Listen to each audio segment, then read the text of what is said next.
Thanks for coming back to the Bigfoot Society podcast.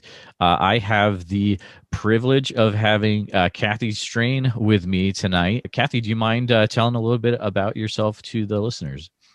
Oh, sure. I am a professional archaeologist. I have a bachelor's and master's degree in anthropology, and I'm currently the forest archaeologist and tribal relations program manager for the Stanislaus National Forest in Central California. That is amazing. So out in California. Now, what section of California is that in? Northern, southern? We're sort of in the middle. So if you do, you know where Yosemite National Forest? Oh, yeah, I've been there. Yeah, totally. Yeah, Yep. we live right adjacent to it. So the National Forest is Oh, basically adjacent to Yosemite and then over from there. Yeah, I barely have cell coverage at my house. We are a very rural county. I think the whole county's only got like maybe 50,000 people in the entire county, but yeah, it's all wooded. We've got beautiful trees and scenery, and it's just a gorgeous place yeah. to live and be. And of course, it's Bigfoot territory because there's not many of us to bug him. A group of us from Cupertino had taken oh man, it's one of those little electric cars, and we had no idea what we were in for. And it was just like, it was barely getting up the hills, right? Mhm.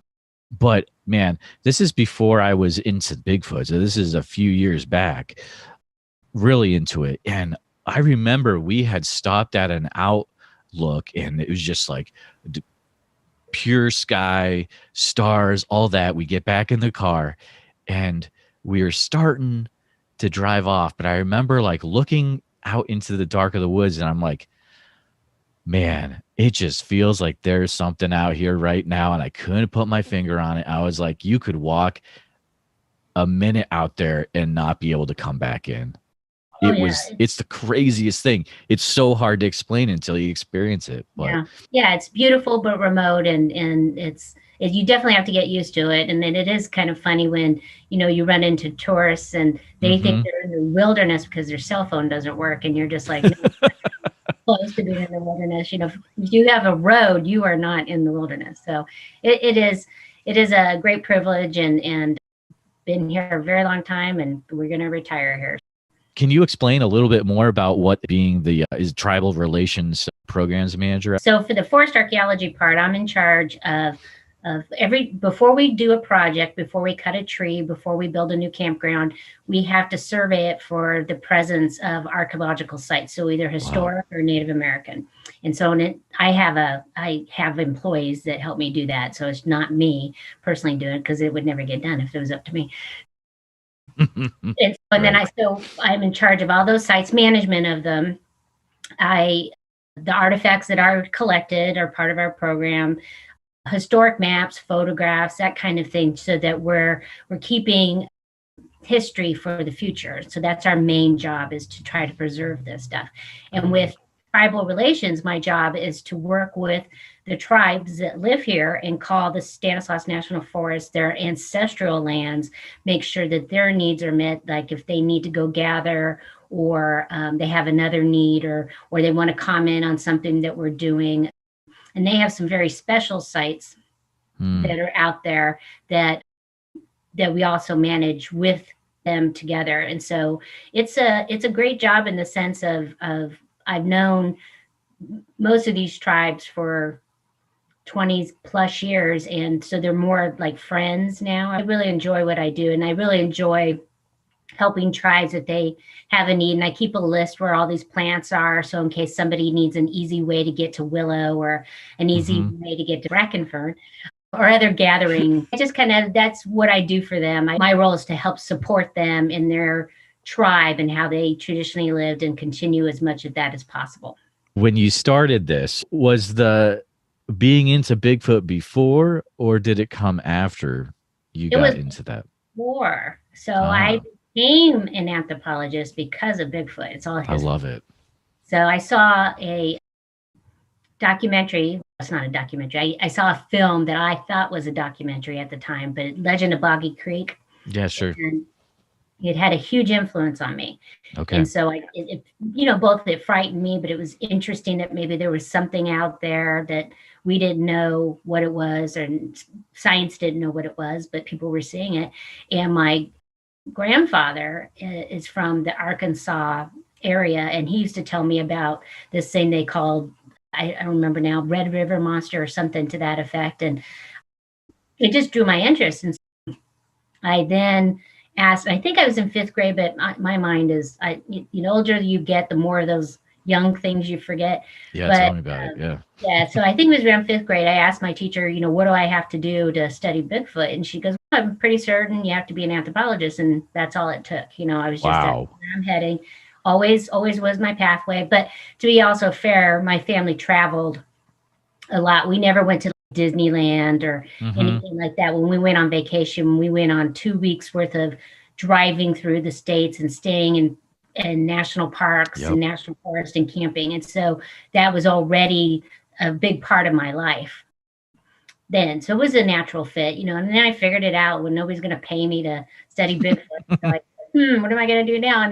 But I always loved, history and archaeology and all that stuff. So it was easy fit. And it was interesting that's my foray into Bigfooting, and kind of officially was with a tribe and what their traditional beliefs were when I was working in a different part of California. And that's where my passion for Native American viewpoints on Bigfoot came from, is that, that influence of Bigfoot's really important to us, the tribe, and here's some interesting things that maybe you don't know. And the local tribe here has tons of stories about what Bigfoot is to them, and his name is Yayali here in Tuolumne County. Almost every tribe in the United States, Alaska, Canada have a traditional Bigfoot story and have traditional names. And I actually am the author of a book that has a collection of those stories. And there's a neat little appendix that has the traditional word for Bigfoot for that tribe, and then what it means. What's the translation of it? Well, the book is called Giants, Cannibals, and Monsters, correct? Yes, Bigfoot and Native culture, yeah. Do you find that most tribes view Bigfoot then as like a protector? Or that's why my title of my book is that way, is that some tribes see him as just a giant, just a brother, not human, and then in a lot of stories he's a cannibal. And so those are the most prevalent, at least here, basically, let's say West Coast kind of thing, although there's others in other places in America, but it's very prevalent in California, Oregon, Washington, and going into British Columbia. It's the most common story you'll find. Yeah. Okay. You find that those stories have spread across all the tribes, even the ones out on the eastern coast? Or? And I remember these stories are hundreds of years old, and no internet, no phones. And the book is broken up into what we call cultural areas. California has its own cultural area, and California stories are very similar, but Pacific Northwest, that's a cultural area, and their stories are very similar and not really like the ones in California. And so then you have like the South have very similar stories, but they're nothing like, they may have some commonalities, but most of the time they're specific for their regions. For example, eagle is a very common character in a story because eagle, but just because they all have eagle means they all saw an eagle and felt that it was regal and imparted that, and they'll incorporate them into the stories. But then that's generally, it's not because they heard from another tribe that eagle is important. They on their own, that's part of their culture that they believe for thousands and thousands of years. Do you remember, let's go back to, you're going through all your schooling, you're getting into the place where you want to be. You're like, I'm getting closer to where I've spent all this time through schooling to get to this place. Do you remember the first time where you had that, you're like, oh, I'm in position to get this amazing Bigfoot information. I see this amazing Bigfoot evidence, or like, I made it? I knew working with, I was born and raised in Porterville, California. Okay. and that is the Sequoia National Forest, and that's where I Ah. started my career. And I worked a lot with the Tule River Indian Reservation and that tribe, which have the painted rocks there that's known as the hairy man pictographs. Oh, yeah. That's the cover of the book. And Yes. that's where my original foray into sitting with the elders and them conveying to me what their traditional belief in Bigfoot was. And that's when I first kind of went, this is cool, and I can talk to Native Yeah. people about this. But right after I left that position, I then was promoted to a job in same with the Forest Service, but it was based out of Las Vegas, Nevada. And so Ah. you don't meet a whole lot of Bigfoot stories or tribes of Bigfoot there. And so I kind Probably of, not. yeah, waded through that. And it was really when I came to this national forest, and I believe I came in 1998. Wow. And I also have to explain, computers, I know to many people are everywhere, ubiquitous. You got one on your phone, you got them everywhere. Well, when I started, computers were that foreign thing that cost a lot of money. And so you had one and you all shared it. So the first time I really got a computer that was really just dedicated to my use was when I came to this Stanislaus National Forest. Wow. And then internet became more prevalent and whatever, because back in the days, we used to have these little weird, I don't even know what they're called anymore, but they were like maybe a chat thing, and you had threads and stuff, and it was, Yeah.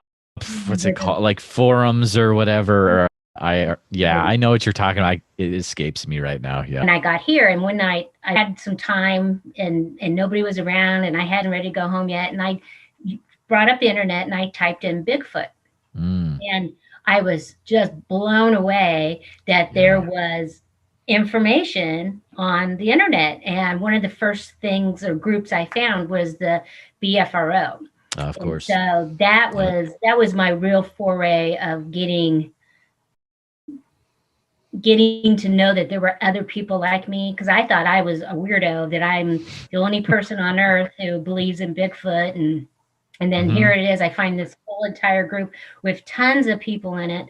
And I was just like, that I think is the day I kind of went, oh my gosh, I'm not alone, and I can interact with these people, and I can find out more data, but plus also approach it from a scientific viewpoint, because, I had known that there were, people out there, we see them on the news and stuff, and they just sounded like they were, drunk, and they saw, a bear, and they couldn't tell the difference, and so here was this opportunity to meet other scientists, because Krantz was in that group, and Meldrum, and a lot of people that just lifelong friends for me were in that group. And so that was the day I think I said, I'm where I'm supposed to be. I'm staying put here, and this is what I'm going to do. Wait, did you say you had so you had dealings with, you say Grover Krantz? Yeah. He really was alive then. Yes.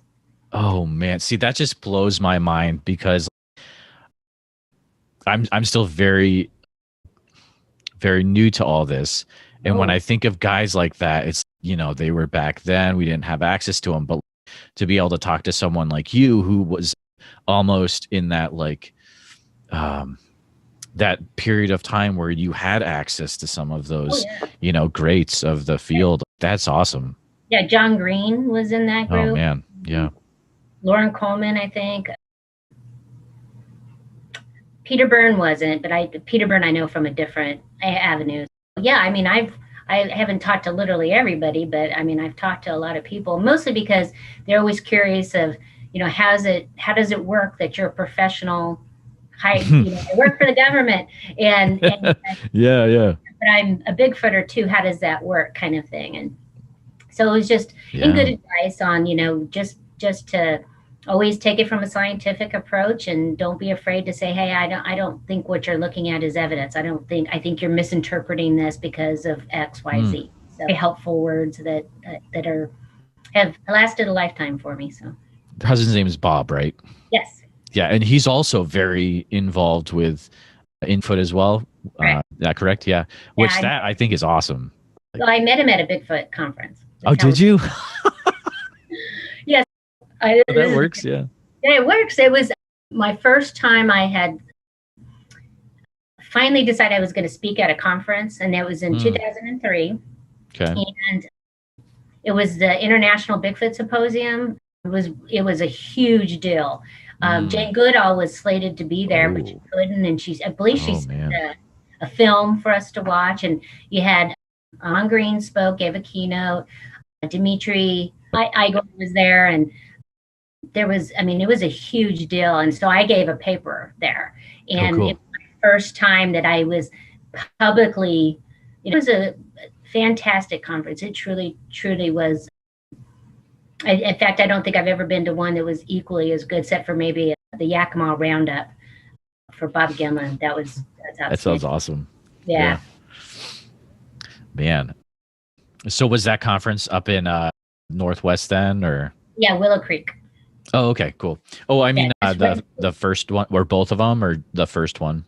Oh, no, the first one was in Willow Creek, the International Bigfoot Symposium, because that was when we went down to the film site of the Patterson-Gimlin film. And Gimlin was there, and that's the first time I met James Bobo.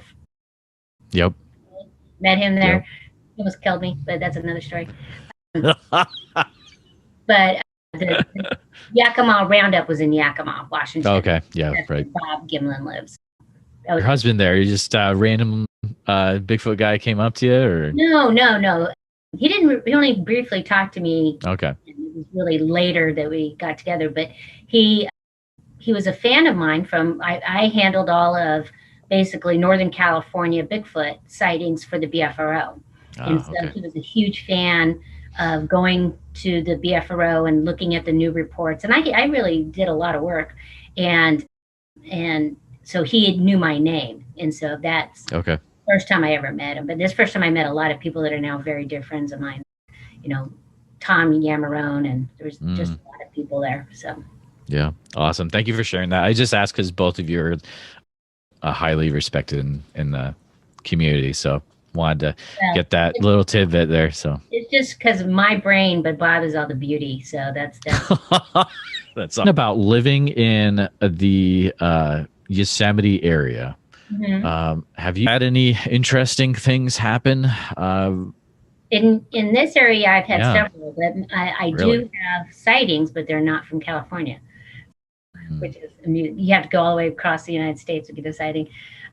Yeah, around here, I've seen, we've seen footprints, and we have a place that we used to Bigfoot all the time that would routinely, we would call blast and we'd get a response. And, we've seen broken trees, around here and there are quite a bit of sightings, and a lot of them are crossing the road kind of situations, and they, scare the bejeebers out of the poor driver. But the sightings that I had were actually in Oklahoma, because we're members of another group, the American Wood Ape Conservancy, and we have spent quite a bit of time there.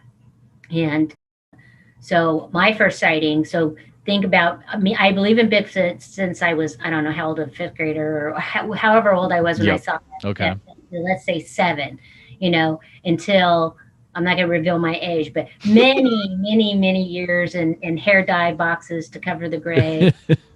Years later, I don't have a sighting until 2012. Wow. So, that's a long time to still keep the faith and keep believing, but the footprints and other things I had seen were very convincing. And of course, being yelled at, all the way across a valley is very convincing too. So you are referring to the NAWAC Area X in southeast Oklahoma, is that right? That area? Ouachita, yeah. Ouachita Mountains, but I call them Ouachitas because that's what the locals call it. Oh, okay. So, that's cool. Yeah, they pronounce the O. That's what they do. But yeah, and I've known members of the group for years and years and years. Alton Higgins, Gerald Collier. I've known them for a very long time. And I was at a conference there in Texas, and they came up to me and Bob and said, we've got this area that is just amazing, and all this stuff is happening, and blah, blah, blah. Would you guys be interested in coming out and seeing what you think and, what's going on? And my mom had been in my mom, dad, brother-in-law, and sister had been in a bad car accident in November of 2011. And I was all like, I don't know that this is something that I can pull off. And my mom finally got out of the hospital. She was in the hospital from November until April. And just the stress of all of that, I talked to Bob and I said, we need to just go somewhere, do something crazy. It's just so we can just release the stress that we've been under, for all these months. And we said, why don't we go ahead and drive out there, stop by and see Bob's family in Dallas, Texas. We're only going to spend a week there. It's a week. If we don't like it, we'll just leave early. And so that's what we decided to do. We made a little vacation of it. We kind of went to different sightseeings. We went by Grand Canyon, and poor Bob still hasn't recovered from that. So I'm a very clumsy person, and he swore I was just going to fall in. Oh, boy. Oh, that would be nerve-wracking for me, he was pretty nervous. He was happy the second we got out of there. But so we arrived on a Sunday, and there was people already there. And, there's 4 cabins there that are, we have them, the north cabin, the east cabin, you have to orientate yourself, because north in Oklahoma is not the same as north in California. I tell you, this is completely different look.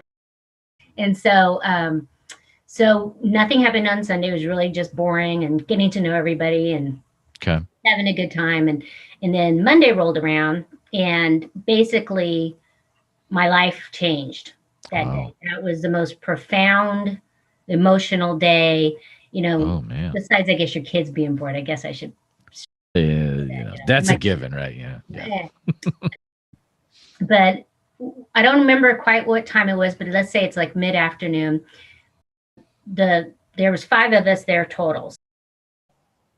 Basically, the 4 of them were running around like they're being toyed with. So when a rock would hit a tin roof, because all the cabins have tin roofs, the guys would run over there to check it out. And then the second they got over there, then a rock would hit another roof, and they'd run over there. So this is what they've been doing. They're just playing. Oh, man. Around and around. And I'm like, I'm not doing that. It's just way too warm. It's in May. And I just said, I'm just going to stay here. And there's a long come back. And we're sitting around there. Most of the fires that they have are, of course, in a fire ring outside. And we're sitting around this empty campfire. No fire was going, because it wasn't cold. And I'm looking down, and we're all sitting in camp chairs, and I'm looking down this area. We call it the bottleneck, because it's literally, I don't know if you've been to Oklahoma, but essentially I have not. No. The whole place is trying to kill you at any time. Really? So, yeah. It's got, you try to walk up the hill, you're hitting rocks. There's down trees. There's this stuff called greenbrier, which is a thorny, kind of vinish looking plant that grabs. I've lost my shoes more times than I'd like to count there, where it unties your shoelaces and pulls your shoe off. There's snakes everywhere. Oh, really? That's not cool. No. Not pleasant. No. And that didn't include the spiders that are like this big. Oh, geez. Yeah, that I walked through their spider webs more than a few times. So we're sitting there, and I'm looking down this area. It's called the bottleneck. And the bottleneck is essentially the clearest, easiest walking spot on that is private property, on this property. And then we call it the bottleneck because it's the only place, if you're really going to catch anything, that's where you're going to get it, because everywhere else it's so thick with brush and whatever, you're not going to get really clear glances. Yep. We're sitting there, and one of the gentlemen that we were with, Mark, goes, man, I hear something walking. And we were like, okay, and we're listening, and we were wondering if it was our resident fox that comes by and looks for scraps and stuff. And then all of a sudden, I see a big one and a little one come into my frame of view, and they're doing some kind of weird thing. Like it was clear the big one wanted the little one to come with it, and the little one was intent on coming closer to us. No matter what, I mean, that's what it looked like. Is no, we're going to go here, and the other one's going, no. And I think where they were headed was to try to get behind this shed. And I don't know if you noticed, but there's not been a whole lot of women down there. and my voice is certainly Not for higher. not what I've seen. No. Yeah. Yeah. And so I always had the impression that the little one thought I was a little one because of the picture. Oh, yeah. I Okay. don't prove it. I don't. That's just a speculation on my part. Sure. And so I bolt up. I jump up out of my chair and I point at them and I go, "There they are!"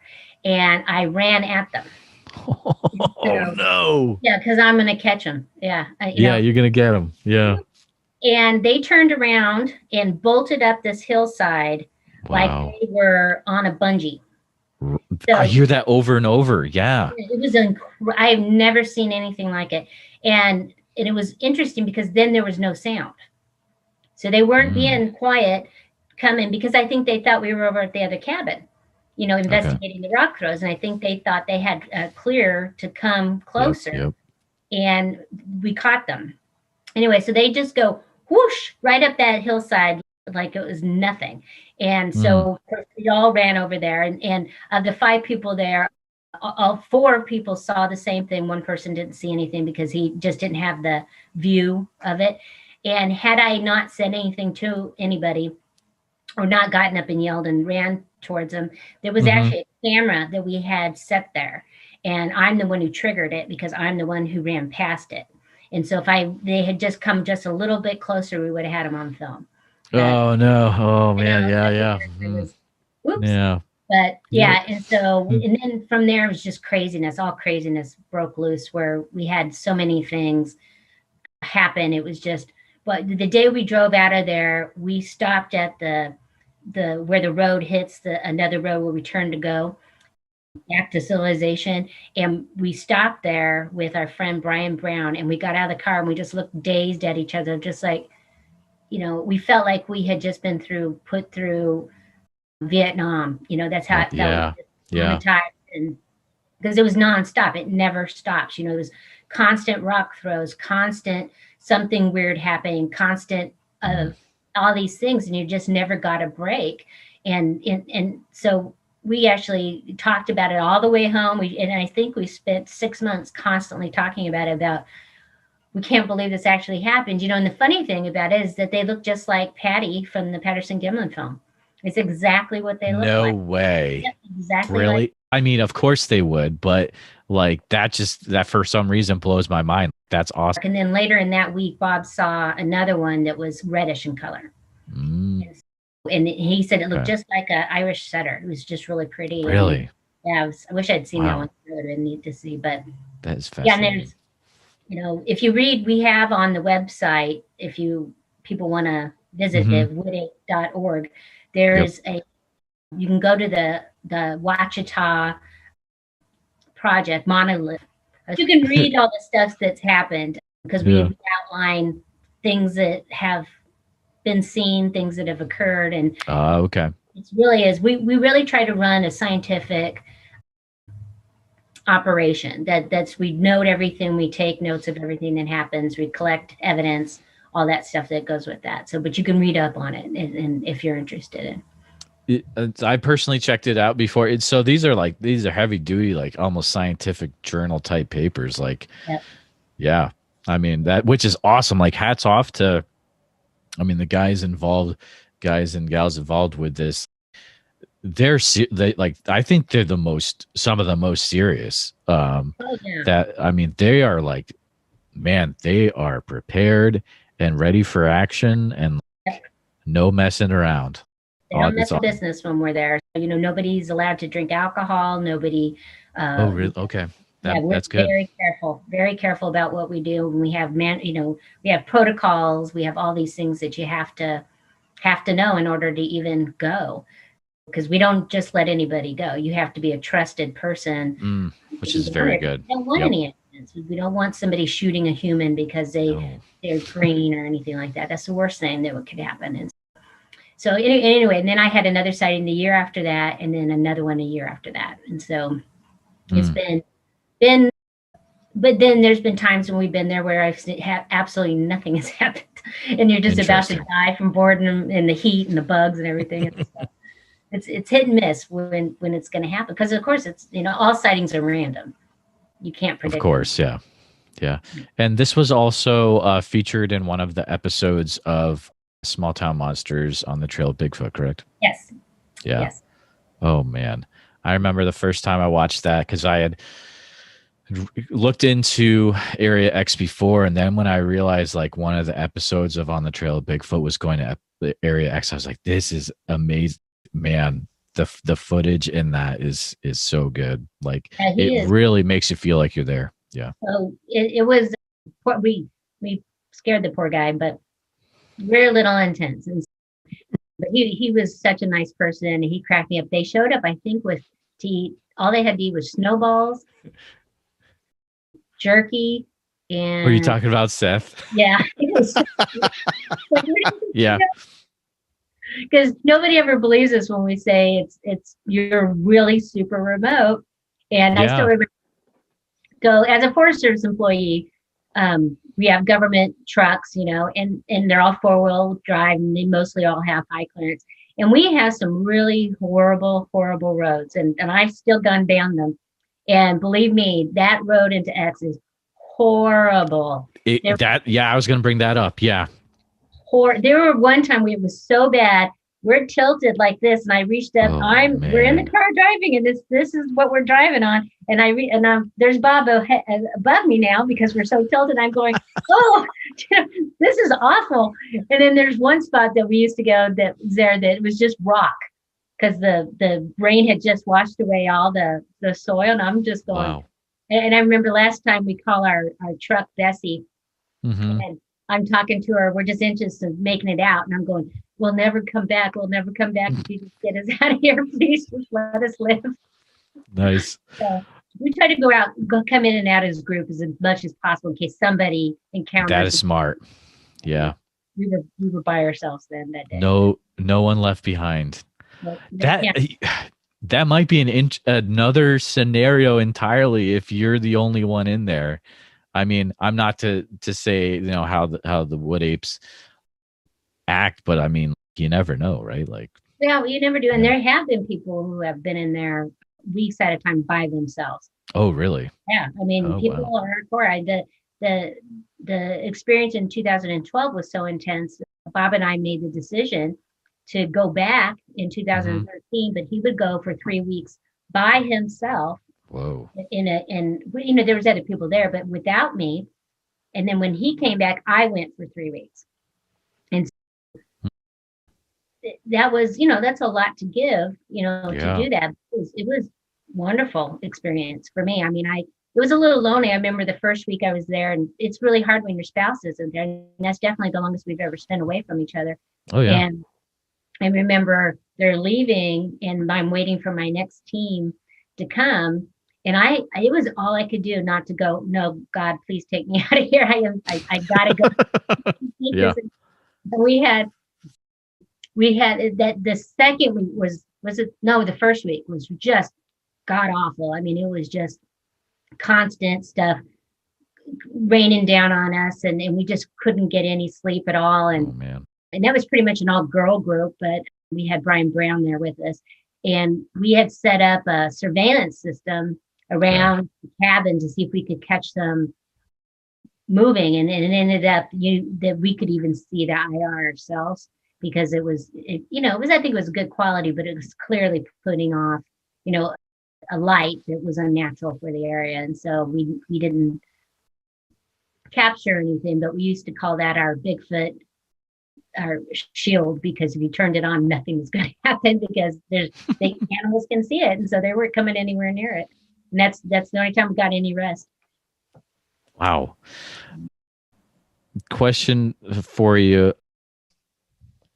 What was there a situation where so you have all this time where you're working with the tribes and you've got all these passed down accounts in your head, and so you've built this view in your head of what Bigfoot looks like.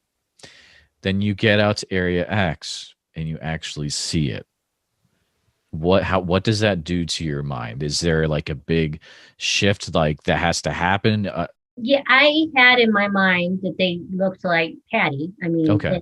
tribes would always tell me, yeah, that's what they look like. Oh, Tribes fully support that being a real animal on that film. There's awesome. Let there be no doubt of that. Yeah, And so that's what I always pictured, but she's not really fast in that film. right. If you notice, she doesn't Hmm. walk at lightning speed. So the No. only thing that really traumatized me, I guess, was the speed of them going up that hill. That Hmm. that I remember I turned around to Bob and I just said, well, we might as well go home because we can't win this. And he like he Oh goes, man. anytime one of those things wanted to pick me up and carry me off, what are you going to do about it? Yeah. I didn't. They looked like they were strong. They were very muscly. And Hmm. in 2014, I saw the one that's called Old Gray, and Okay. he's monstrous. I mean, Ooh. monstrous. Where I saw him, I stayed put where my sighting was, and I sent them over to where I had seen him, so that we could compare in height. And here's that thing. Here's Bob. Really? And he's 6 foot tall. Whoa. It was huge. It was one of the largest things I've ever seen in my life. And I would have no doubt whatsoever that if Mm-hmm. he wanted to, he could even push the cabins down. I mean, Mm. it wouldn't surprise me at all that he was so large. And so Wow. I wasn't prepared for that. I wasn't prepared for that size difference, kind of thing. Although it would make sense that, males would grow taller or bigger than a Right. female. But I always made fun of those people who called them 8 footers, or Mm. I used to make fun of the ones that used to. There's sightings where the Bigfoot kept up with the car driving. Ran Oh yeah, alongside. sure. Right. Yeah. Obviously, now I'm going, oops. I guess they are Mm. kind of that fast. And so there's those Yeah. kinds of things that I. The tribes had always told me, don't go outside if you hear whistling because the Bigfoot's trying to lure you out. We've heard whistling now. Oh Tribes have always man. said that they bang on trees with sticks. And so when you hear it, that doesn't surprise me. It wasn't those kinds of things. It was the things that um, basically I hadn't really been told, I guess, is the best things. No tribe had ever told me that they could get that large. So caught me off guard. Or that Yeah. they were super fast. So That is crazy. So you mentioned that you saw some of I would imagine they're in a group there of some sort. And you saw some of the males. Are they extremely like wide across too as well? Or that I couldn't say what I saw okay. of the large. I think, and I cannot swear to it, that the first two I saw were a young female who was stuck babysitting her bratty little brother. That was just my initial kind of, because why I've always thought that is when they bolted, she went up first and did not wait for him at all. And so, as I would think, I've seen enough primate behavior. A mother is going to try to save her child first, right? That's what Yeah, chimpanzees do that. exactly. Gorillas protect Exactly. their young. So that's what I thought that way, is that she went, "You're on your own, sucker," and just went woo. And he was equally as fast, but you know what I mean. She was definitely in safety before he got there. But the only male I've seen, I saw him by profile, so I didn't get to see him across. Ah, I saw okay. him this direction, and certainly seemed like he was wide. Certainly. Interesting. Very interesting. I've actually got a question that from Greg in the Patreon, who has it's kind of is in this area X area. His question is: it must have been amazing to work with small town monsters in Area X. What's been your favorite or coolest moment while squatching? Proudest of. I guess it's related to that, but Peter Burns, if you know him, he's one of the four Mm-hmm. original Yes. horsemen. Yep. Um, we were together at it's called Beachfoot, and it's in Oregon. Ah, yeah. Yeah. Yeah. And he picked up his chair and came over and started talking to me. Wanted to hear about my sighting, Oh, wow. and he asked me tons of questions. We knew each other for a while, but not, never had a real in-depth conversation. And Peter is very much so a firm believer, very stout firm believer, that Bigfoot can only be in the Pacific Northwest. I mean, Really? Okay. and Okay. so I told him this story. And then, so then right after that, we get interviewed for a podcast. Laura Krantz had done it. Yep. Wild Thing. Wild Thing. Yep. Great And podcast. he's interviewing myself, Bob, and then Peter Byrne. Mm-hmm. And he admitted, he goes, based on Kathy's sighting, I'm now going to have to admit that there's Bigfoot in other places. Wow. In North America. And I said, I'm going to give her Oklahoma. And so that's what I'll say from now on. And I just went, amazing. Whoa. And I just, wow. And I remember I mentioned that to Dr. Meldrum, and he went, holy cow. And he goes, you don't know what that is. And I was like, well, yeah, I do. I mean, so I think that's what I'm more proud of, is that he took that I'm an anthropologist and what I saw, and took it very seriously, that, okay, maybe I been discounting the rest of the United States. Yeah. Man, that must have been one of those things where it made all those years of hard work worth it. Just yeah, dude. This is a picture of the moment, and I have it on my phone and show people, go, see, this is the moment. So good. This has been such a fun chat. Are you and Bob still actively going to Area X then, or? We did not go last year because I injured my knee on the job. Oh, okay. And so my knee is just in bad shape. And of course this year was COVID, but the operations are still going. And then we're talking about, if we come out of this COVID, probably going this coming year, because, we miss it. And I guess another way of saying what I'm proud of is it hasn't killed me yet. So I keep going back. And I've seen some snakes that I don't even know why I would go back to that, because I hate snakes. They're everywhere, and there's all kinds of different types. And just one other little story, but it was really funny, is we're sitting down and eating dinner, and here comes a copperhead out of nowhere. Oh my goodness. Runs up Bob's leg. Whoa. Over him, and then heads for our tent. And Bob didn't spill a drop of his dinner, but Brian Brown, who was there, dumped his dinner all over himself, because it was such a shocking event. I mean, it just came right at him. And so and then it went veered off and then headed out. It was just like, and there was plenty of other places for that snake to go. He didn't have to come towards us, but and I remember, but here's Bob, got his dinner, didn't spill a bit, and I'm looking at it, making sure it doesn't go in our tent, because that's my main concern, is that we're just going to have to burn the tent down if it gets in there. And so it just keeps going all its way. And I just thought, yeah, I knew I married a cool man, but now I really know. There you go. Oh, that's so cool. That's so cool, man. Thank you so much for coming on, Kathy. This has been just fantastic. I'm sure most people listening to this have heard of you, but if people are new and wanting to keep up with you, I would really recommend, that is a good lead on for, let me check the date. I'm going to be on a new television series. Whoa, really? The proof is out there. The proof is out there. January 8th. Okay. And it's going to follow, I feel awful because I don't watch this show, but a lot of people do, but it's The Mysteries of Oak Island, something like that. Oh, okay. So it's immediately going to follow that program. So I believe it's January 5th. And if I look at my phone really quick, but Cliff Barackman is on it as well. Oh, wow. And nice. It's called The Proof is Out There. Oh, yeah, January 5th, 10 p.m. Eastern Time. It's right after The Curse of Oak Island. Oh, okay. Let's see, what channel? I don't know what channel that is. I watched the terrible. That's History Channel. It's History Channel. Yeah, History. Totally. Yeah. Yeah. I know. Sorry, History Channel. It's A&E, and A&E owns all of those channels. Oh, okay. Yeah, true. Yeah.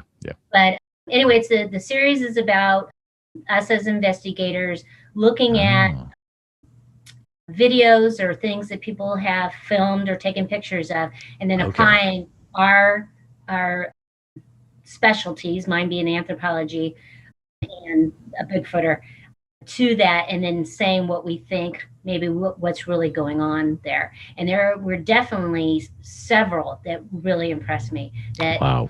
Yeah, one I think is probably one of the most significant videos ever taken in anthropology in the last 50 years. Really? I mean, sincerely Amazing. incredible. Yeah. I think we'll definitely be checking that. That sounds pretty cool. Yeah, it is. And otherwise than that, keep up with woodape.org, and I'm on Facebook, and you're welcome to contact me anytime. Awesome. Awesome. Thank you so much for coming on. Thank you for having me.